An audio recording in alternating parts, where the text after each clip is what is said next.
నిజామాబాద్ జిల్లాలో డిచ్పల్లిలో తెలంగాణ యూనివర్సిటీలో ఇంజనీరింగ్ కళాశాల ఏర్పాటుకు ప్రభుత్వం అంగీకరించిందని వీసీ యాదగిరిరావు తెలిపారు. ఈ సందర్భంగా టీయూ వీసీ విద్యార్థి సంఘాల నాయకులు ఆనందం వ్యక్తం చేస్తూ సంబరాలు చేసుకున్నారు.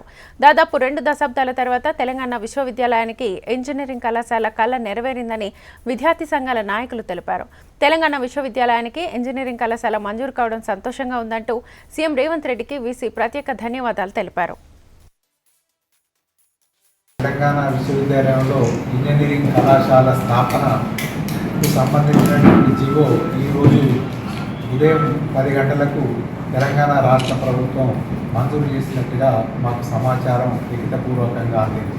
ఈ సందర్భంగా నేను ప్రథమంగా రాష్ట్ర గౌరవ ముఖ్యమంత్రి వర్యులు శ్రీ యనమల రేవంత్ తెలంగాణ విశ్వవిద్యాలయం తరఫున వారికి ప్రత్యేకమైనటువంటి కృతజ్ఞతలు తెలియజేస్తున్నాను.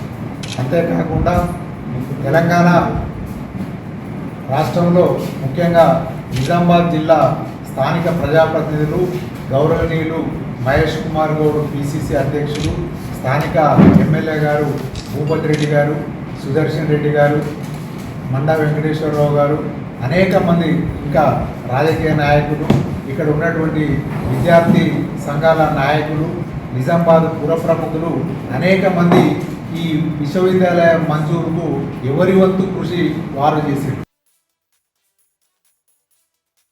విద్యార్థి పరిషత్ తెలంగాణ యూనివర్సిటీ శాఖ ఆధ్వర్యంలో ఆర్ట్స్ కళాశాల ముందు ఈరోజు ఏబీవీపీ ఆధ్వర్యంలో సంబరాలు నిర్వహించుకోవడం జరిగింది. కారణం ఏంటి అంటే ఈరోజు తెలంగాణ యూనివర్సిటీకి ఇంజనీరింగ్ కళాశాల మంజూరు కావడం అనేది చాలా ఆనందకరమైనటువంటి విషయము. 2 దశాబ్దాలుగా ఏబీవీపీ పోరాటం ద్వారానే ఈరోజు తెలంగాణ యూనివర్సిటీకి ఇంజనీరింగ్ కళాశాల మంజూరు కావడం జరిగింది. కారణం ఏంటంటే ఉమ్మడి నిజామాబాద్ జిల్లాలో ఇప్పటి వరకు ఇంజనీరింగ్ కళాశాల లేకపోవడం అనేది విద్యార్థులకు భారంగా ఉండే ఈరోజు రాష్ట్ర ప్రభుత్వము ఇంజనీరింగ్ కళాశాల మంజూరు చేయడం అనేది చాలా ఆనందకరమైన విషయము. ఏ విధంగానైతే ఇంజనీరింగ్ కళాశాల మంజూరు చేసిరో అదేవిధంగా మంజూరైనటువంటి గర్ల్స్ హాస్టల్ని కూడా పనులు ప్రారంభించాలి. ఎందుకు అనంటే ఇంజనీరింగ్ చదువుల కోసం వచ్చినట్టు విద్యార్థులు బాలికలు ఎక్కడ ఉంటారని మేము ప్రశ్నిస్తూ ఉన్నాము. రాష్ట్ర ప్రభుత్వం వెంటనే ఆ పనులు ప్రారంభించాలి. రాజకీయాల కోసం కాదు, విద్యార్థుల కోసము పనిచేయాలని ఇదే సందర్భంగా డిమాండ్